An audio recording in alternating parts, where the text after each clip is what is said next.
J'ai reçu une super question l'autre jour d'un membre de la communauté qui m'a posé la question suivante sur les réseaux sociaux. Lewis, est-ce que dans la première partie du backswing, la tête de club doit être square ou légèrement fermée? Parce que j'entends un peu tout et son contraire sur Internet. Je vois certains pros qui ont une position dite square ou légèrement fermée. Je ne sais pas trop quoi faire. Donc dans cette vidéo, je vais répondre à cette question. Et dans un deuxième temps, je vais vous proposer un exercice qui va vraiment vous aider à comprendre ce qu'il faut ressentir dans le corps pour placer le club correctement dans cette fameuse première position du backswing. Alors pour la vidéo, je vais utiliser en fait un aimant que je viens placer sur la tête de club qui va en quelque sorte vraiment nous montrer où pointe la tête de club justement quand je le positionne dans la première partie du backswing qui est donc ici. C'est quand le club est parallèle par rapport à la ligne de jeu. Alors je vais refaire la première partie du mouvement et vous allez me dire, je vous pose la question et je vais demander à Martin de vraiment bien positionner la caméra de profil pour qu'on voit la tête de club. Quand je suis ici et que vous voyez le club qui est donc parallèle par rapport à la ligne de jeu et vous voyez que la flèche pointe devant moi, à votre avis, est-ce que la tête de club est square? Est-ce qu'elle est bien positionnée ou pas? Alors, la première réponse est non, la face de club n'est pas square. Parce que si je me redresse, regardez ce qui se passe. La tête de club est maintenant ouverte. Donc la réalité, c'est que quand on parle d'une tête de club qui est neutre, fermée, ouverte ou peu importe, ce qui est important, ce n'est pas de prendre cette position de club là, est-ce qu'elle est square ou pas? Mais en fait, c'est de prendre la position de la tête de club relative par rapport à ma colonne vertébrale. C'est ça qui est important. Parce que lorsque je me positionne ici, donc là, je suis square. Oui, je suis square. Là, je suis square. Oui. Et maintenant, regardez ce qui se passe quand je vais m'incliner vers la balle. Vous voyez ce qui vient de se passer? La tête de club, naturellement, quand je passe d'ici, donc là, je suis square et que je vais incliner les épaules, l'épaule gauche vers la balle, ce qu'il faut faire dans un swing de golf. Dans un swing de golf, on ne veut jamais swinger avec l'épaule qui vont être on va dire, à perpendiculaire par rapport à la ligne de jeu. On veut toujours qu'il y ait une inclinaison de l'épaule gauche qui va descendre de ce sens-là. Et ben, quand je viens positionner ma tête de club square, et maintenant je descends l'épaule gauche, visuellement, on a l'impression que cette tête de club est légèrement fermée. En fait, moi, je n'aime pas utiliser le terme fermé, j'aime dire forte. La tête de club est dans une position forte. Ce qui veut dire que la ligne jaune, maintenant qu'il y a l'aimant qui a placé sur le club, vous avez vu où il est pointé? Il est légèrement pointé vers le sol, n'est-ce pas? Regardez ça. Et vous voyez où il pointe?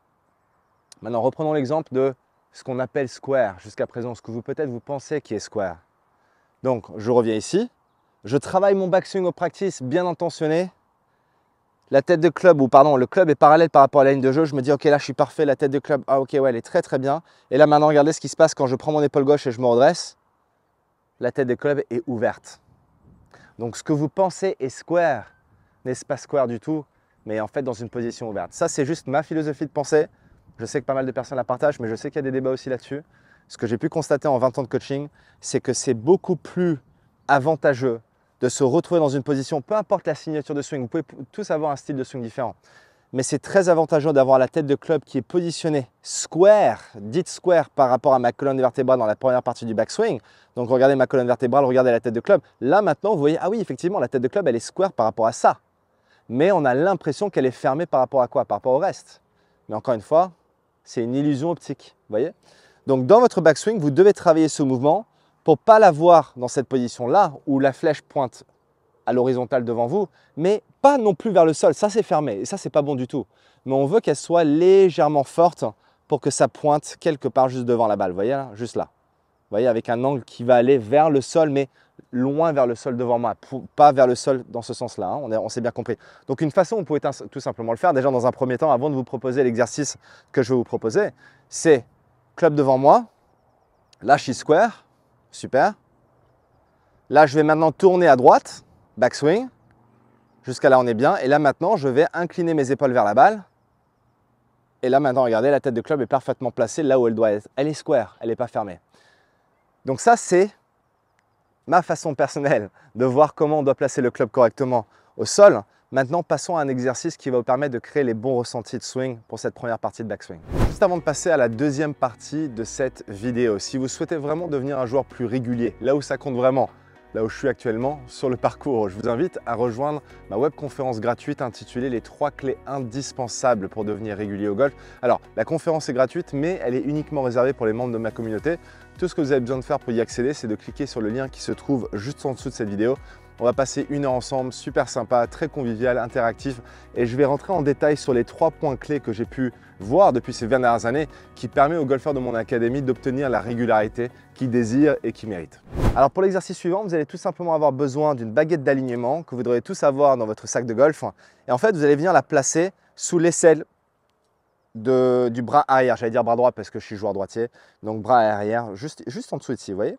Et là, en fait, c'est très important cette partie-là, les amis. Regardez bien comment je vais positionner la baguette. Je vais la positionner en dessous du shaft. Pas au-dessus, mais en dessous du shaft. Vous voyez, et puis vous regardez que la baguette est juste en dessous du grip, comme ceci. Maintenant, je vais placer mes 2 mains sur le club. Voilà. Et là, vous allez sentir qu'il y a une belle connexion entre la baguette et le club. Et vous allez venir maintenant pousser la baguette tout simplement vers l'arrière. Et naturellement, vous allez sentir beaucoup de belles choses quand vous allez faire ça. Vous allez sentir les gros muscles, le buste, les épaules, travailler les obliques, travailler un petit peu aussi pour retrouver ce club qui maintenant, regardez, légèrement pointé vers le sol dans une position forte. Regardez cette position, je le refais ici.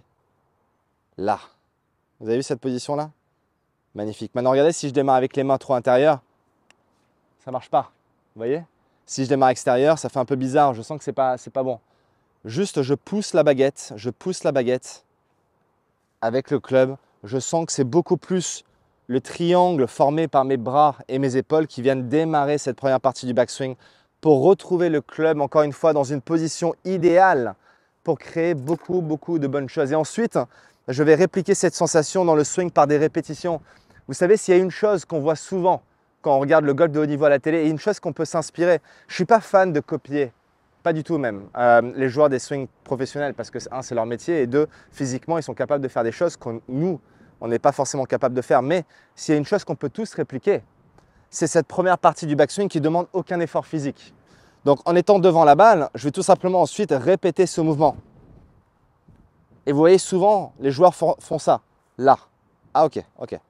Et ils font ça tout simplement parce qu'ils savent à quel point ça va influencer le reste du swing. C'est pour ça que ça, c'est très important. Donc allez, c'est parti. Trou numéro 2 ici au Golf PGA France du Vaudreuil. Je check. Super. Et ensuite, je suis prêt à y aller. Oui.